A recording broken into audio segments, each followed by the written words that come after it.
Agriculture solve its water problems. Now on BBC World News, James Wong with Follow the Food. Follow the Food, in association with Corteva Agriscience.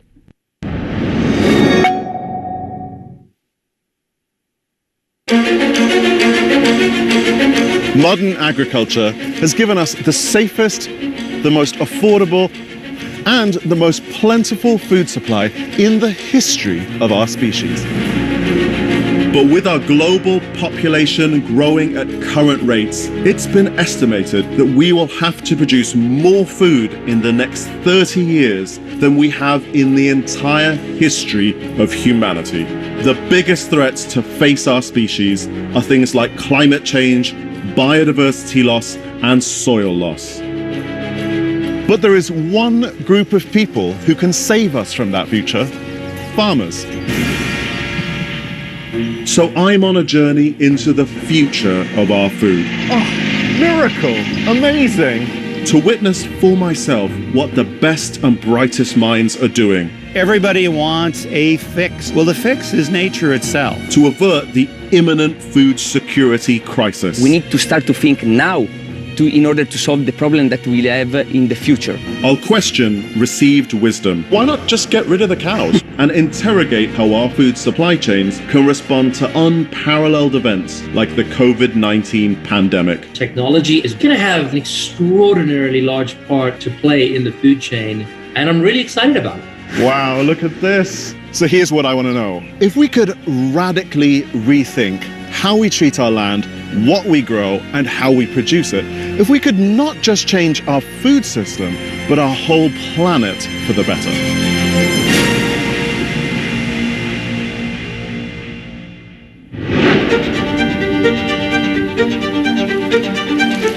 Of all the inputs needed by agriculture, it's this one, water, that's far and away the most important.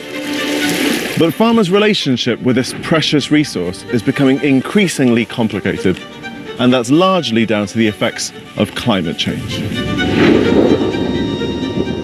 Extreme weather events mean farmers now frequently have to contend with either too much water or too little. In some parts of the world, it's leading to entire communities migrating in search of a steady water supply for their crops. So can we rethink how we use our water? For the protection of both our farms and our climate. I'm beginning with a crop that, while fundamental to feeding us, is causing our planet enormous problems. Paddy fields as far as the eye can see, and all of it flooded in water. And that's because if you want to grow a single kilo of rice, you're going to first need up to 5,000 litres of water. That is just absolutely astonishing. 70% of the world's fresh water is used in agriculture, and rice accounts for over a third of that. To keep these thirsty rice plants happy, humans have flooded vast areas of the world to create artificial wetlands. And the problem isn't just the amount of water this crop uses, but the bacteria that live in this flooded soil are constantly producing methane, swamp gas, a massive greenhouse gas. In fact, 20% of all methane on the planet comes from paddy fields, and rice is the #1 crop for greenhouse gas emissions. Agronomist Michele Conte helps manage La Fagiana farm in one of Italy's biggest rice-growing regions. Whoa, so we're stood in a paddy field. I've got water almost up to my knees. Yeah, there is 15 centimeters of water over here. For irrigate 1 hectare of rice, we must use around 25,000 cubic meters per hectare. And also another function, water control the weeds. Rice has all these unusual characteristics. It means even if flooded, it can still just grow above that. And lots of weeds can't do that, so it's a really efficient means of just quashing them off. Yeah.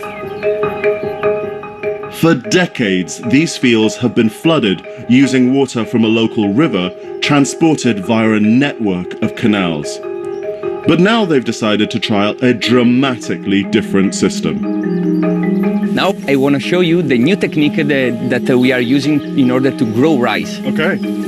I was so excited. I've read about it, but never seen it. With the help of water technology specialists Netafim, they've installed a drip irrigation system on 12 hectares. Come, James, I show you our new technique. This is the drip irrigated pipeline that is with these drippers that give exactly the quantity of water that we need in order to complete the growing cycle of this plant. Clever technology creates a labyrinth within the pipeline, allowing a uniform distribution of water to travel along vast lengths, stretching hundreds of meters. So this field isn't flooded, but it definitely feels squelchy underfoot. There's still a lot of water. Yeah, a lot of water, but less compared with the flooding situation. How much less? I think that we are arriving to save around 70% of water. That's astonishing. Yeah. Such a big difference. The plants are watered at the roots daily, and weeds are suppressed using conventional herbicide techniques. Not flooding the fields means methane emissions could be virtually stopped. Water is becoming every year more important. So in order to develop a new technique, we need to start to think now in order to solve the problem that we'll have in the future. Sat right here, the paddy fields of northern Italy can seem absolutely vast. 50% of all the rice in Europe is produced here. But they're just a drop in the ocean when you compare it to the scale of somewhere like India. Adopting the technology there could be a game changer for the planet. And that's exactly what's happening. In southern India, where they're suffering acute water shortages due to changes in monsoon rains, the state is subsidizing drip irrigation for rice farmers. Right now, 54% of the Indian region are having very high water stress. At the same time, we need to produce food for the increasing population. So we need to adopt the modern technology. We need to give the water to the plant, not to the soil. That is the first and foremost important rule we need to adopt. But it's not the only way that Indian farmers are trying to make rice more water and more climate friendly. நம்ம அடுத்த சந்ததிக்கும் வரணும்னாக்க நீங்க வந்து அந்த ஆனால் இருக்கிற தண்ணீரை வந்து ஒரு புத்திசாலித்தனமா பயன்படுத்த வேண்டியது. Farmer Ravichandran is using a method called the System of Rice Intensification, SRI for short, which not only uses less fresh water, but also improves yield. See, many farmers, because of water scarcity, they have started giving up rice cultivation itself because thinking that it is a water guzzler. It is not so. It's a myth. In SRI, we don't irrigate the field quite often. As and when it is needed, we call it alternate wetting and drying method. Ravichandran pumps fresh water onto the fields intermittently rather than continuously flooding them like paddies. We use 30 to 40% less water. Rotating wet and dry periods also means the plant roots get more oxygen, which helps them thrive. And planting young single rice seedlings wider apart means extra space for canopy and root growth, producing bigger, healthier plants. You can see the precision planting. In the conventional method, in 1 square meter, we get about 66 plants, 50 to 66 plants. Whereas in the SRI, we get about, we transplant about 16 plants per square meter. Mechanical weeders also aerate the soil, allowing it to absorb and retain more water. Remarkably, the SRI method appears to be producing more rice, even though it uses fewer plants and less water. These are all very trained laborers. It needs meticulous planning and the perfect placement of the seedling. It justifies the payment of higher wages for these laborers. If paddy field alternatives like SRI or drip irrigation were rolled out across the globe, the water savings could be immense, and the reduction in greenhouse gas game-changing.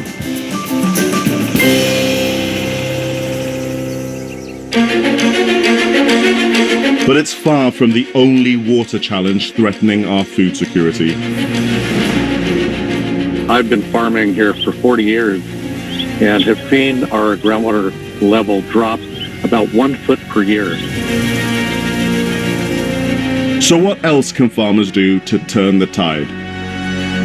You see in the North Sea just over there's a massive amount of water available to us. If we can be smarter. Well, plants absolutely hate salt water.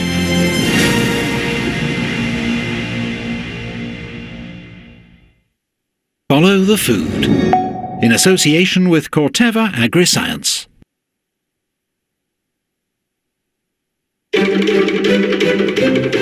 Rice is one of the fundamentals of the world food supply. It feeds 3.5 billion people every year. With all of the climatic challenges that we have, it's very important that we reinvent the way we grow rice. Traditional rice farming is becoming unsustainable. Direct seeded rice is a viable alternate rice farming solution. Worldwide, rice is majorly grown with transplanting method, which consumes a lot of water. As a result, water table is going down. It negatively impacts soil quality, greenhouse gases emission, methane emission happens. In direct seeded rice, rice is cultivated without flooding. Farmers can grow rice directly in his main field, so that ultimately lead to less consumption of water and less methane emission. That is the need of the day. It helps not only farmer, it's a positive impact on climate. 5 पुस्तों से हमारे परिवार की खेती हो रही है, जो हमको जानकारी है। जैसे बाबा से हमने देखा, पिताजी को देखा, फिर हम खुद कर रहे हैं। मेरे बच्चे भी इसी लगे हुए हैं। हमारी हमेशा सोच रही है कि नई नई चीज़ें हम खोजते रहते हैं। DSR विधि से मतलब पलेवा नहीं करना पड़ रहा है, जिससे मिट्टी हमारी सेफ रहती है, पानी की बचत हो रही है, पर्यावरण के लिए भी बेहतर है साहब। We really need to think about agriculture differently so that we have less impact on the environment, but we can still feed all of the people on the planet. Direct seeded rice is a very exciting part of our future. आज की खेती जो है, अगर हम नई technology से चलें तो खेती से अच्छा व्यापार नहीं है, जो मेरी समझ है, जो हमने अर्न किया है इधर साल 2 सालों में।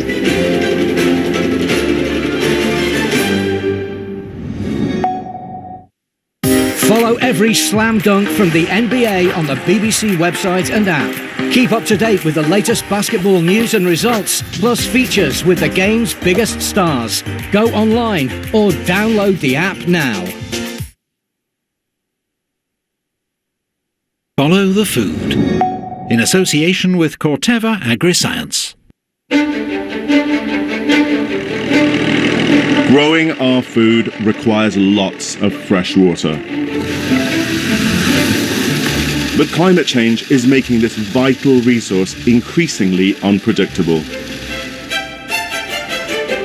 Regularly faced with either drought or deluge, many farmers around the world rely on groundwater as a dependable source for irrigating their crops.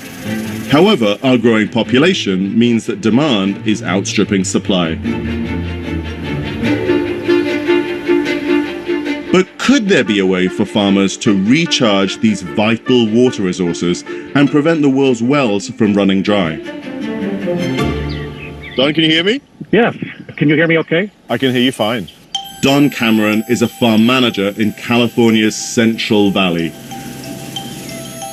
a region that produces 1/4 of the USA's food and relies mostly on water pumped from underground to irrigate the crops. And it's fast running out. I've been farming here for 40 years and have seen our groundwater level drop about 1 foot per year, and realized that we needed to take action to mitigate the problem. To do so, Don is trying to turn what would normally be a problem into a solution. Rising temperatures have meant that each year the snowpack on the California mountains is melting sooner and causing floods. Rather than see it wasted, Don is attempting to top up the natural underground aquifers. We take water that normally flows by our ranch, that's floodwater, that causes problems downstream with flooding and eventually ends up in the ocean and is lost to agriculture. And we divert it and bring it onto our farmland. We flooded this field with about 1.5 feet of water for a period of several months to build up our groundwater here. This is our high water mark where we actually did the flooding here. We were a little nervous. We didn't know whether we were going to kill the trees, but we felt it was a wise use of water, and we know how important water is long term, but we took a chance. These trees are healthy. They have a nice crop this year again too, so we know we didn't harm them. A multi-million-pound infrastructure has been constructed to divert the floodwater to where it can then be soaked through the soil to the aquifers below. We know that in our general region here, that we can store up to 2 million acre-feet of water, which is twice as large as the largest dam can hold in our region. So the potential is really huge. Don's pioneering work has proved inspirational. Replenishing groundwater supplies is now a focus for farmers not just in California, but around the world, where new projects are underway to capture excess water in times of flood and monsoon so it can be drawn on when drought hits. But farmers' relationship with water isn't as simple as having either too much or too little.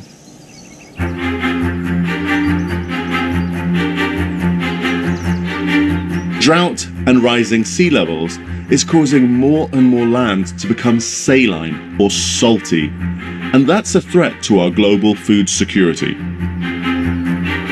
Plants just really don't like salty water, the vast majority of them.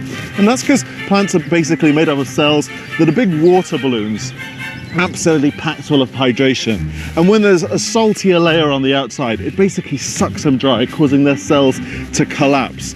Just like if you were to cut vegetables and sprinkle some salt on them, you notice they get all dry and wrinkly. That's what happens with living plants in a field. They absolutely hate it. But some farmers simply can't avoid it. David Hoyle's land is low-lying and a stone's throw from the sea. The climate is changing. We seem to get times where we get massive downpours of rain, and then we get prolonged dry periods. So what we need to do is start harvesting and collecting rain when it comes for times when it doesn't come.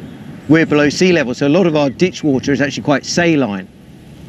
But David is among a group of farmers around the world that are experimenting with saline agriculture, changing the way they farm to embrace the salt. What we're looking at is where we can use more salty water to supplement the fresher rainwater to irrigate our crops with. You see in the North Sea, just over there, there's a massive amount of water available to us. If we can be smarter with being able to use and harness some of that water, yeah, that'd be quite exciting. But plants hate salt water. They find it so difficult to grow for a different range of reasons. How are you able to use that? What works? So at the moment we irrigate what's called overhead irrigation. So we spray or have like a giant sprinkler putting the water onto the crop. If we use salty water, as you mentioned, they hate it. That might damage the canopy, might burn the leaves, scorch the leaves. So what we're looking at is other methods like trickle irrigation. This is on a tape, and a little drip of water comes out of that tape, and it's below the surface. So we would put the trickle tape 5 centimetres below the surface of the potatoes here, and the water would permeate through. So it never actually touches the leaf of the crop. So the roots are more resistant than their canopy? That's what we're hoping. Okay. So we're thinking if we don't scorch the canopy we need for photosynthesis, for the plants to leave, if we can get around not scorching that off, can we still give some water to the roots? And is some water, even though it's a bit salty, better than no water at all? David is working with Dr. Ian Gould from the University of Lincoln to identify which crops are more salt tolerant and to test just how much they can handle. We've got an irrigation experiment where we're irrigating potatoes with different levels of salts, and we're constantly monitoring the yield of the crop, whether there's any quality issues with the crop, but also in the soil. We're making sure that whatever we do isn't leaving a lasting legacy in the soil by damaging the microbial aspects of the soil or the soil structure. But we need to know how much we can get away with, basically. And salinity is a problem. And we're just looking at ways to adapt to it because we're kind of faced with increasing levels around the water in this part of the world. To work out exactly how much salt soil and crop can take, 5 10 square metre plots were irrigated with water of varying saline levels, from rainwater to the saltiest ditch on the farm. And the spuds are about to be dug up for the first time. Look at that, just beneath the surface, buried treasure. Looking pretty good as well, because I think this is one of the highest salinity plots. And this is so important because it's not just about yield and seeing how you can get more out of less. It's also about making sure the quality is the same. There's no point in growing a product that no one wants to buy and no one wants to eat. While there's still plenty of scientific analysis to be done with the crop and the soil, the first test will be a little bit more basic.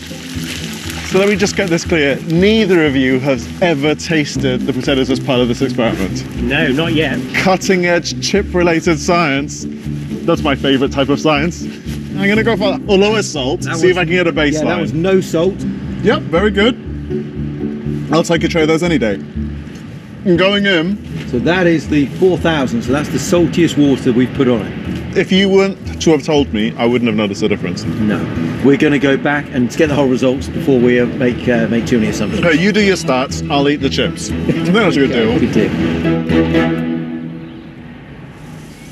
20% of the world's irrigated land is already thought to be affected by salty soils. And with sea levels predicted to rise by up to 2 meters by the end of the century, saltwater farming is being taken very seriously, with large-scale experiments underway around the world.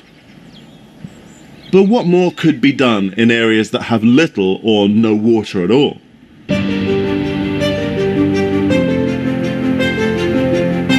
Biologist Professor Jill Farrant believes she may have the answer. Climate change is for real. I think we should all be very aware of that. And it's going to bring different issues to different countries. But in South Africa, my country, what the greatest prediction is that in 20 years' time, we will be a desert. That's a big problem because there's very little irrigation and we rely entirely on rainfall. Jill is trying to harness the power of so-called resurrection plants, species that can lose 95% of their water and remain in a dry state for years, but when it rains, spring back to life. My work is to be able to understand how these plants can lose water and not die, and to transfer that genetic and biochemical potential to crops so that they too can lose water and not die. Jill and her team at the University of Cape Town have discovered that food crops also have the same potential because they share the same core genes, which allows them as seeds to lie dormant until watered.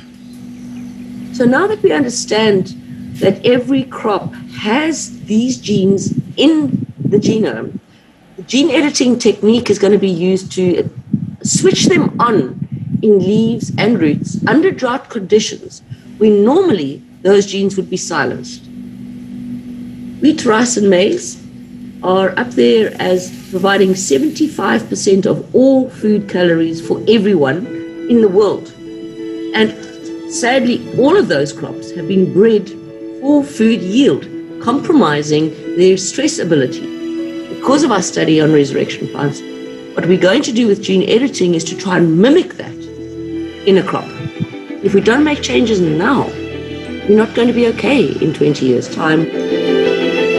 Whether, like Jill and her team, we create plants that need less water, or plants that drink salt water, or simply focus on managing what we have available, there's no getting away from the necessity of this essential ingredient in all of our food production.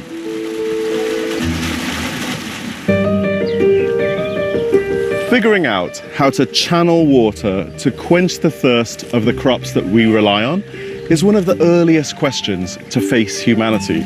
In fact, over thousands of years, we've come up with all sorts of incredibly innovative solutions to make that happen. And it's upon this that all of human civilization is still based.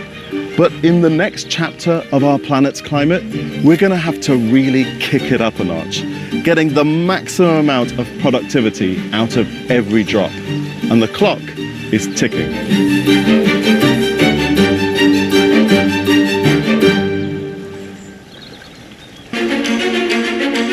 Next time, the crisis facing the earth beneath our feet. If you think about 90% of the topsoil being degraded over the next 30 years, we need to act now. And what farmers are doing in the fight to heal our land. Ladies and gentlemen, the way I've established this my farm have addressed the issue of soil erosion to the maximum.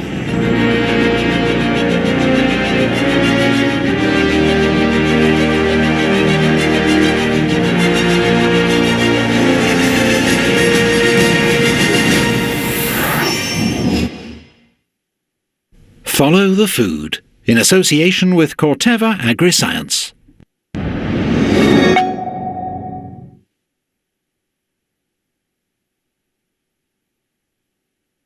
Hey, heard you got new phones. Yep. 4 kids, 4 data plans, it's really adding up. I feel your pain. It's arriving in Gaza as the damage from 11 days of fighting on both sides is assessed.